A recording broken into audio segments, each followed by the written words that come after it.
So pulling things out, seeing what you actually have, and knowing what your master pantry needs to have, it's a process. It takes lots of iteration and it needs to adapt as you change family size and family dynamics and the ages of the kids. All of that affects how fast you go through things, what things you go through at what rates, and what you want to have on hand.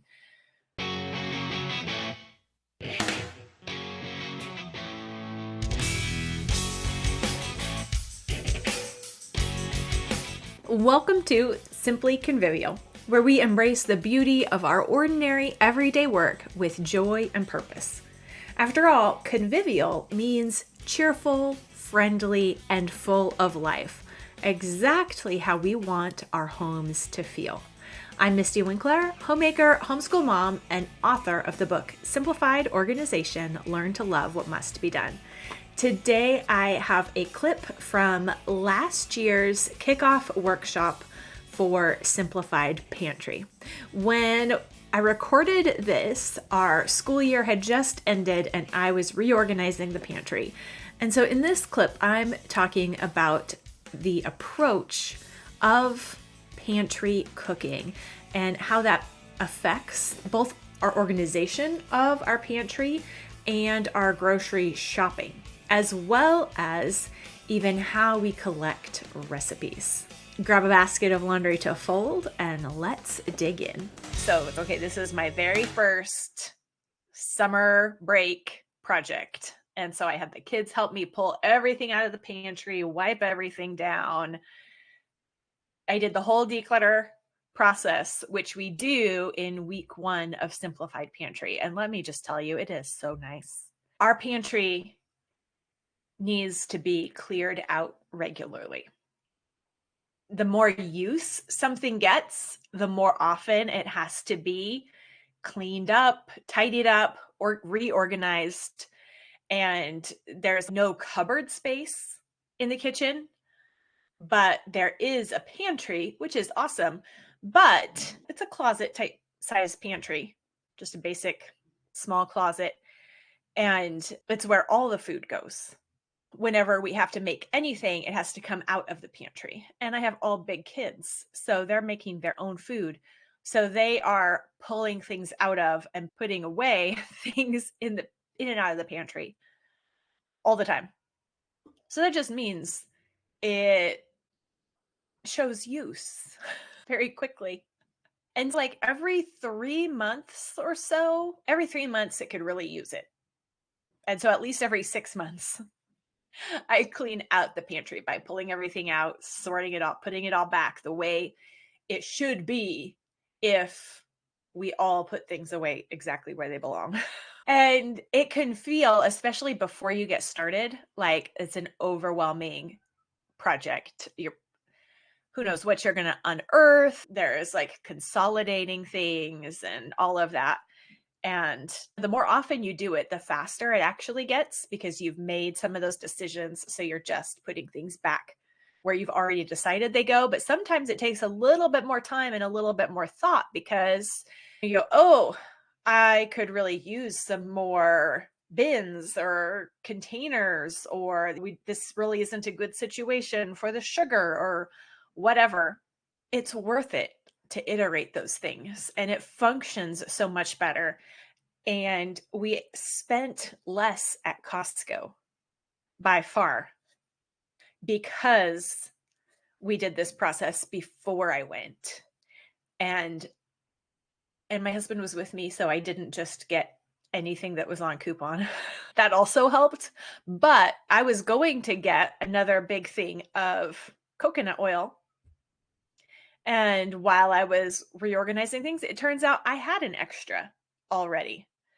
It wasn't very visible, so I didn't even realize that I had it. And so just knowing what I actually had on hand, it wouldn't have been the end of the world if I'd bought another one.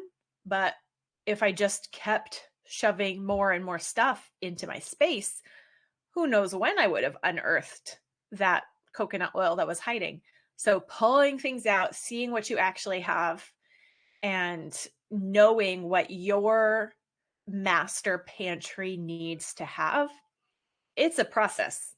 It takes lots of iteration and it needs to adapt as you change family size and family dynamics and the ages of the kids. All of that affects how fast you go through things, what things you go through at what rates, and what you want to have on hand.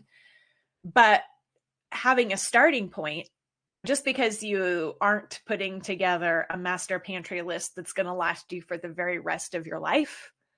That's what I thought I was doing when I first put together simplified dinners 15 years ago. It was 15 years ago that I'd worked through this process for several years just for myself. And then I put it all together and explained it in Simplified Dinners.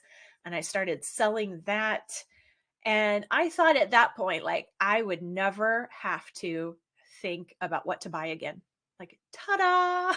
And that was not the case. But I've never had to start from scratch again. I've been able to adapt and shift and adjust a working base to keep that base working. And so it still, that work that I put in 15, 17 years ago really is still paying off because I know exactly what to do to figure out what our family needs. And I know how pantry cooking works. And I know that's my goal. It's still my goal. And so it's just iterating. It's not starting all over from scratch. And that really is huge. So I am excited to do this with you, figuring out what you actually have on hand. And then week 2 is figuring out your own master pantry list and what your family actually eats, the ingredients you should actually have on hand, and really just working on the pantry part of it will pay off for decades to come. Because even as the way like food trends change and all of that, the food items or even the ingredients that I buy have shifted, but it's still the same principles. And that means it still really operates the same way.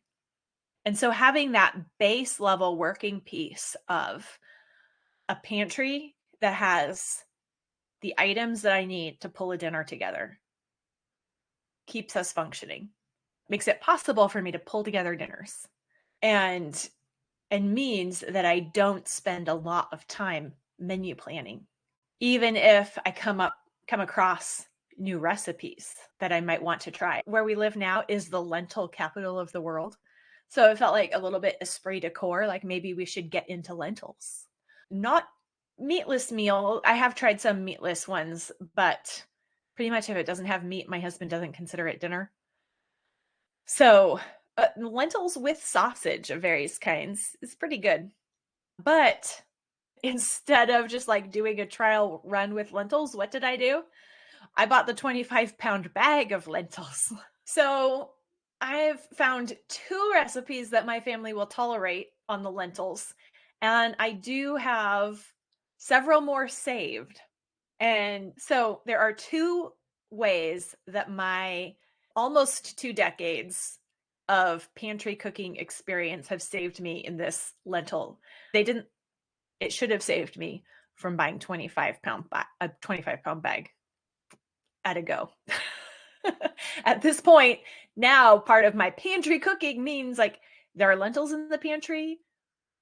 We have got to be incorporating those regularly because we're not throwing them out and we're not just keeping them for 20 years until they're terrible. My husband is actually not a fan of curry, and a lot of lentil stuff is curry. But my pantry is built around our family's palate. I guess that's a double meaning in the word, right? It's like my palette of options and it's our taste profile palette.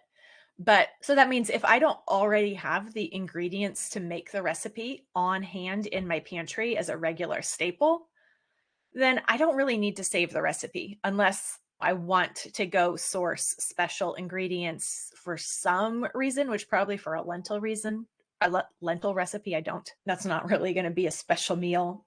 No, there is no lentil recipe under the sun anyone's going to request for their birthday, right? It's not the kind of thing where you go buy specialty ingredients. So right off the bat, I can browse a whole bunch of recipes and immediately know if it's going to work for us based on, oh yeah, this one uses sausage, it uses garlic and onions. This one uses whatever. But if it calls for ingredients I've never heard of, or ingredients I don't keep on hand because we don't particularly like them, or I've just simplified down to what really works for us because I don't have a ton of space to have every option under the sun. I now have, there are 2 that have been a hit. I've tried 4 different recipes, and I have saved probably 5 or 6 more just to look at if I want to branch out or try something a little bit new. But I already know I can make those whenever I want because it uses ingredients I'm going to have on hand. And that is the base level of pantry cooking. And it's 2-part, right?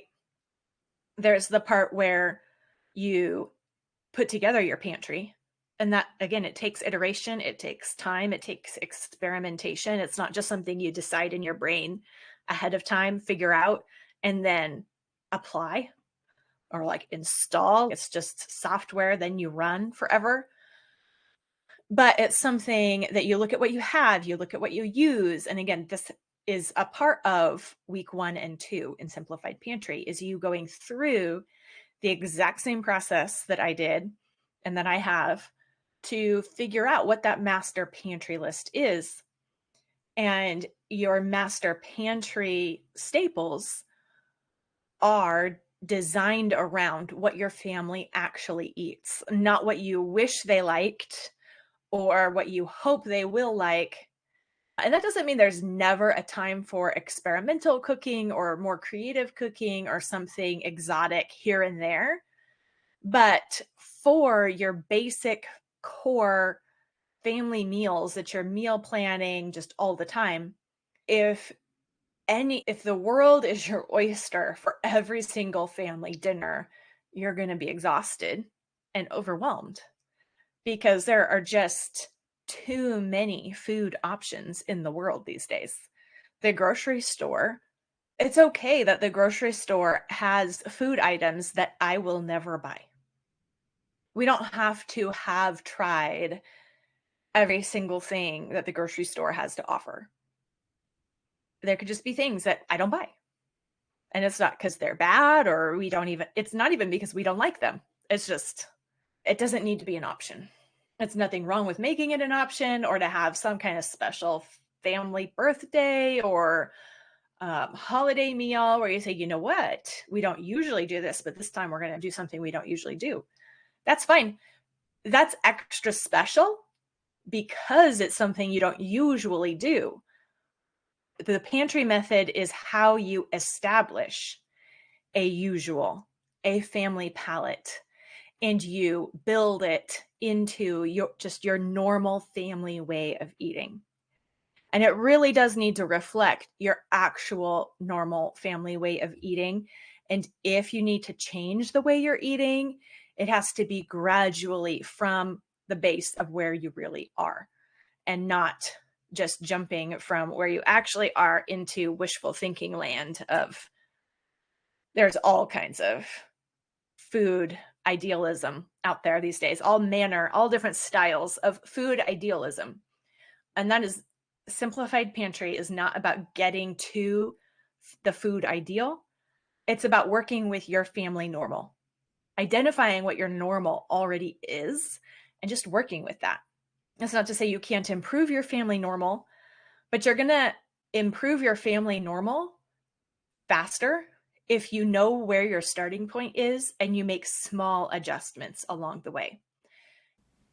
We are actually just about to start a live run through of Simplified Pantry inside Convivial Circle. So if you want to work alongside us, clearing out your pantry, clearing out your recipes, and moving toward pantry cooking, now is the time to get into Convivial Circle and work through our Simplified Pantry process from the end of June through the beginning-ish of April. It's about 6 weeks of a systematic work through of all those pieces that go into making family dinners. And if you just want to get started and maybe think about it a little bit, I have a free master pantry list that you can start off with to figure out your own master pantry list. You can find this starter template for free along with meal planning templates and a few other helps at simplyconvivial.com/pantry. That's simplyconvivial.com/pantry. You can find that link in the description, and there'll also be a link to learn more about our Simplified Pantry course. Even in the kitchen, we can repent, rejoice, repeat.